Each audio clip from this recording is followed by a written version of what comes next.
வணக்கம். பசுமை சாரல் அலைவரிசை உங்களை அன்போடு வரவேற்கிறது.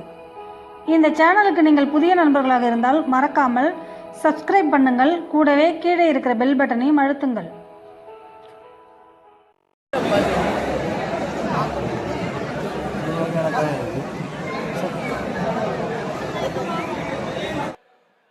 இங்க விவசாயிகள் அப்படின்றவங்க எல்லாம் கை தூக்குங்க. இந்த ஸ்டேட்ல விவசாயிகள் யாரெல்லாம் இருக்கீங்களா கை தூக்குங்க. சரி, இதுல முந்திரி விவசாயிகள் யாரெல்லாம் கை தூக்குங்க. முந்திரி விவசாயிகள், முந்திரி மரம் வச்சிருக்கிற விவசாயிகள். பலா விவசாயிகள் கை தூக்குங்க. பலா மரம் வச்சிருக்கிற விவசாயிகள் கை தூக்குங்க. சரி, முந்திரி மரத்துல பலா மரத்துல நான் களைக்கொல்லியே அடிக்கிறது இல்ல அப்படிங்கிற மட்டும் கை தூக்குங்க. களைக்கொல்லி என் கையால் எடுக்கவே இல்லை அப்படின்னு சொல்ற விவசாயிகள் மட்டும் கை தூக்குங்க. 1 2 களைக்கொல்லி நீங்க எடுக்கல, களைக்கொல்லியை உங்க கையால எடுக்கல, களைக்கொல்லியை நீங்க கையால எடுக்கல. இவ்வளவு பெரிய மேடையில களைக்கொல்லி பயன்படுத்தாத விவசாயிகள் மொத்தம் 4 பேரு. களைக்கொல்லியை பயன்படுத்தாத விவசாயிகள் மொத்தம் 4 பேரு. நான் உங்கள்கிட்ட ஒரு கேள்வி கேட்கிறேன். களைக்கொல்லி நாம சாப்பிட்டுறோம், களைக்கொல்லிய நாம சாப்பிட்டுறோம். சாப்பிட்டுட்டோம்னா இந்த நாட்டில் இருக்கக்கூடிய எந்த மருத்துவர்களாவது உங்களுடைய உயிரை காப்பாற்ற முடியுமா? பதில் சொல்லுங்க. களைக்கொல்லி சாப்பிட்டவங்களை காப்பாற்றுறதுக்கு டாக்டர் இருக்காங்களா? களைக்கொல்லி சாப்பிட்டவங்களை காப்பாற்றுவதற்கு ஆஸ்பத்திரி இருக்கா? அப்ப களைக்கொல்லி சாப்பிட்டா காப்பாற்ற முடியாது, களைக்கொல்லி சாப்பிட்டவர்களை காப்பாற்றுவதற்கு மருத்துவமனைகள் இல்லை அப்படின்னு சொன்னா அந்த களைக்கொல்லியை உங்களுடைய வயல்களிலே தூவுகிறீர்கள். அது யாருக்காக நீங்க வைக்கிறீங்க? யாருக்காக தூவுறீங்க? சொல்லுங்க, ஏன் தூவுறீங்க? யாருக்காவது பதில் இருக்கா? ஏன் களைக்கொல்லி போடுறோம்? களை எடுக்க ஆள் வரதில்ல சார், களை பிடுங்க ஆள் வரல சார், அதனால களைக்கொல்லியை நாங்க போடுறோம் சார். அப்போ களை எடுக்க ஆள் வரல, களை பிடுங்க முடியல அப்படின்னா விஷத்தை நாம சாப்பிட முடியுமா? நீங்க போடுற களைக்கொல்லி எங்கே போகும்? எங்க போகும்? ஏன் சொல்லுங்க, எங்க போகும்? வாயத்தரன்னு சொல்லுங்க சார், சத்தமா சொல்லுங்க. அந்த பயிர்ல போகும். அந்த பயிர்ல போகக்கூடிய களைக்கொல்லி அடுத்தது எங்க போகும்? எங்க போகும்? நம்ம வயிற்றுக்கு போகும். எங்க போகும்? நம்முடைய வயிற்றுக்கு போகும். காசர்கோடு அப்படின்னு ஒரு ஊர் யாருக்காவது தெரியுமா? காசர்கோடு சொல்லுங்க.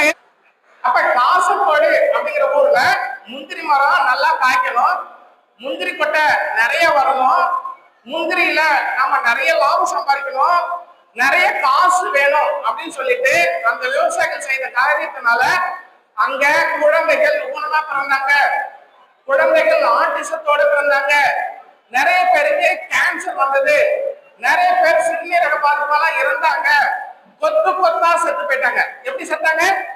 கொத்து கொத்தா செத்து போயிட்டாங்க. இந்த ஊருன்னு சொல்றது நான் பண்ருட்டி சொல்லல, சாத்திப்பட்ட சொல்லல, நம்முடைய கிராமங்கள். முந்திரி விவசாயிகள் நான் பூச்சி மருந்து அடிக்கல அப்படின்னு சொல்லக்கூடிய யாராவது ஒரு விவசாயி கேட்டுங்க. முந்திரியில நான் பூச்சி மருந்து அடிக்கல அப்படின்னு சொல்லக்கூடிய விவசாயிகள் யாராவது இருக்கீங்களா? நீங்க எத்தனை ஏக்கர் வச்சிருக்கீங்க? ஒரே ஒரு முந்திரி, அதனால விட்டுட்டு போயிட்டாரு. அப்ப முந்திரி மரத்துல பூச்சி மருந்து எல்லாரும் அடிக்கிறாங்க, எல்லாரும் அடிக்கிறாங்க. ஏன் அடிக்கிறீங்க? பக்கத்து தோப்புக்காரன் அடிக்கிறான், நம்ம அடிக்காம எப்படி இருக்கிறது? பண்ருட்டில இருந்து வந்து நோட்டீஸ் கொடுத்துட்டு போனாங்க, அதனால அடிக்கிறோம். பண்ருட்டில இருந்து வந்து போஸ்ட் மரத்தெல்லாம் போஸ்டர் ஒட்டிட்டு போனாங்க, அதை பார்த்தோம், நல்ல முந்திரி பழம் பெருசு பெருசா இருந்தது, அதனால அடிக்கிறோம். அப்ப இந்த காசர்கோட்டில் நடந்தது. இந்த முந்திரி மரத்துல நீங்க அடிக்கிற பூச்சி மருந்து எண்டோசல்பனாக இருக்கும், இன்னும் அதை விட கொடுமையான மருந்துகள். அந்த பூச்சி மருந்துகள் எங்கே போகும்? அதனுடைய ரெசிடி எங்க போகும்? பூச்சி அது எல்லாமே முந்திரி பட்டையில் தான் போகும். எனக்கு முந்திரி தோப்பு இருக்கு, எனக்கும் முந்திரி தோப்பு இருக்கு, ஆனால் நான் முந்திரி மரத்துக்கு பூச்சி மருந்து அடிக்கல, பூச்சி மருந்து அடிக்கல. ஆனால் பக்கத்துல இருக்க எல்லா தோப்புக்காரங்களும் என்ன கேவலமா பார்த்தாங்க, என்ன கேவலமா பார்த்தாங்க, ஏளனமா பார்த்தாங்க. இவருக்கு இந்த முந்திரி காய்க்கவே காய்க்காது, இந்த முந்திரி கொட்டை வரவே வராது, இந்த பூவுல இருந்து முந்திரி கொட்டை எடுக்கவே முடியாது, விவசாயம் அவ்வளவு லாஸ் ஆயிடும் அப்படின்னு சொன்னாங்க. ஆனால் நடந்தது என்னன்னு சொன்னீங்கன்னா, பக்கத்து தோப்புல காய்ச்சதை விட என்னுடைய தோப்புல காய்ச்ச முந்திரி கொட்டையினுடைய அளவு அதிகம். முந்திரி கொட்டையினுடைய அளவு அதிகம். நான் செய்தது இயற்கை செயற்கை ரசாயனங்களோ உரமோ பூச்சி மருந்தோ களைக்கொல்லியோ எதையும் அடிக்கல, எதையும் அடிக்கல. பூச்சிகள் வருதா வரட்டும், புழுக்கள் வருதா வரட்டும், மரத்தை மட்டும் ஊட்டமாக்குவோம், மரத்தை ஊட்டமாக்குவோம். மரம் நல்ல தெம்பாயிடுச்சுன்னா உங்களுடைய பூச்சி மருந்து அடிக்க வேண்டிய தேவை அந்த மரத்துக்கு ஏற்படாது. அதனால மரத்தை போஷாக்குவாக்குவதற்கு, மரத்தை நல்ல தெம்பாக்குறதுக்கு நிறைய இயற்கை ஊட்டச்சத்துக்களை அந்த மரத்தை கொடுத்தோம். மூலிகை மருந்துகளை மரத்துல அடிச்சோம். அதே மாதிரி பஞ்சகோமியம் மரத்துக்கு தெளித்தோம், மீன் எண்ணெய் மரத்துக்கு தெளித்தோம். ஆனால் மிகச்சிறப்பாக அந்த முந்திரி மரங்கள் காய்த்தது, பூத்தது, கடிந்தது.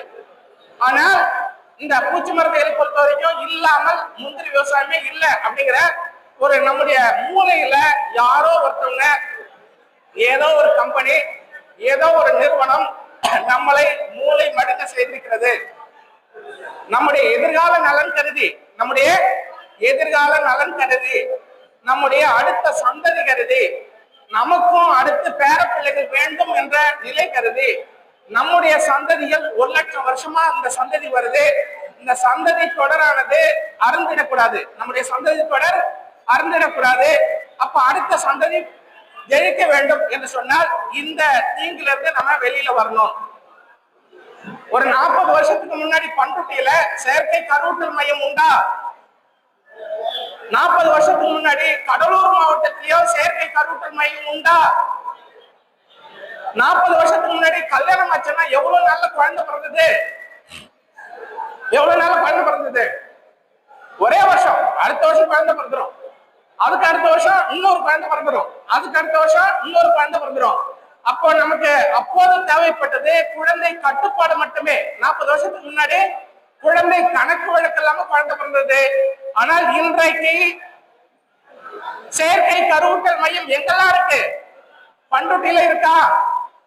இருக்கா? காடாங்குளியூர்ல இருக்கா? இருக்கு. கடலூர்ல இருக்கா? இருக்கு. குட்டி குட்டி பெட்டி கடைகளை போல முன்னாடி பாத்தீங்கன்னா 40 வருஷத்துக்கு முன்னாடி மாடுகளுக்கு செயற்கை சினையூட்டல் மையம்னு நிறைய இருந்தது. எப்ப 40 வருஷத்துக்கு முன்னாடி மாடுகளுக்கு மட்டும்தான் செயற்கை சினையூட்டல் மையம் விந்து வந்து ஊசியில வச்சு போட்டுட்டு இருந்தாங்க. ஆனால் இன்னைக்கு மனிதர்களுக்கு செயற்கை சினையூட்டல் மையம் ஊரு பூரா வந்துச்சு, சின்ன சின்ன குட்டி கிராமங்கள் வரைக்கும் இருக்குது. அப்ப இதற்கு யார் காரணம்? உறக்க சொல்லுங்க, யார் காரணம்? விவசாயிகளாகிய நாம தான் காரணம். விவசாயிகளாகிய நாம தான் காரணம். நம்ம விளைவிக்கிறோம், நம்ம விளைவிக்கிற பயிர்களை பொதுமக்கள் சாப்பிடுறாங்க. அப்ப பொதுமக்கள் சாப்பிடுகின்ற போது அவர்களுடைய உயிரினங்கள் இல்லாம போகுது, பெண்களுக்கு கருமுட்டை இல்லாம போகுது, பெண்களுக்கு சிறுநீரக பாதிப்பு இருக்குது, பெண்களுக்கு கருப்பை கோளாறுகள் இருக்கு, பெண்களுக்கு கருமுட்டை வளராம போயிடுது. அப்ப இதுல இருந்து மீள்வதற்கு என்ன வழி? என்ன வழி சொல்லுங்க? இயற்கை விவசாயத்தை நம்ம கையில எடுக்கணும். இயற்கை விவசாயத்தை நம்ம கையில எடுக்கணும். 1000 படி இருக்கு, பணம் சம்பாதிக்கிறதுக்கு 1000 படி இருக்கு. செந்தில்குமார் அவர்கள் சொன்னாங்க, என்ன சொன்னாங்க? எங்கிட்ட பூனைக்காலி இருக்கு சார், பூனைக்காலிங்க கொல்லையில போட்டீங்கன்னா 4 மாசத்துல 1 லட்சம் ரூபாய் வருமானம் வருது, 2 போக நீங்க வச்சீங்கன்னா கூட 1 ஏக்கருக்கு 2 லட்சம் ரூபாய் வருமானம் வரும் அப்படின்னு சொல்றாரு. பூச்சி மருந்து அடிக்க வேண்டாம், உரம் போட வேண்டாம், எதுவும் பண்ண வேண்டாம். ராமசாமி ஐயா சொல்றாரு, 1 வருஷத்துக்கு 1 லட்சம் ரூபாய் எனக்கு பலா விவசாயத்திலே கிடைக்குது அப்படின்னு ராமசாமி ஐயா சொல்றாங்க.